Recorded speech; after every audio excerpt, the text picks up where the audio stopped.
Kementerian Komunikasi dan Informatika mendapatkan anggaran 10 miliar rupiah untuk program makan bergizi gratis.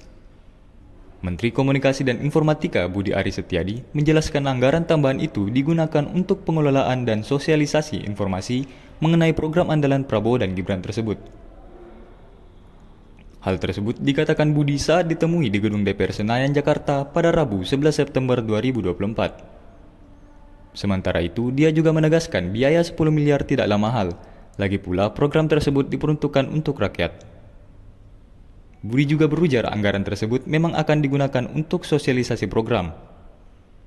Diketahui program unggulan Presiden dan Wakil Presiden terpilih periode 2024 sampai 2029 pada Oktober mendatang.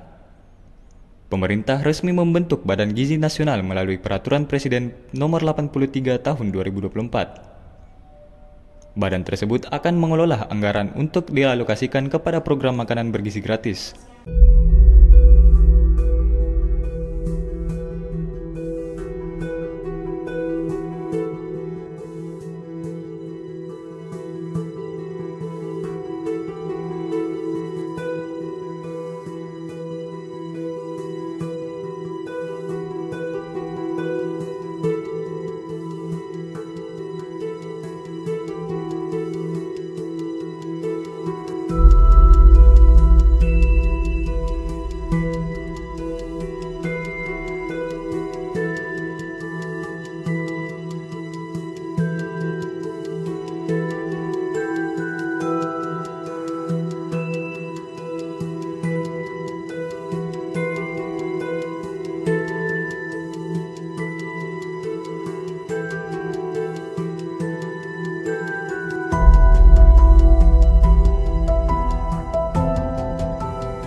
Download Tribun X sekarang, menghadirkan lokal menjadi Indonesia.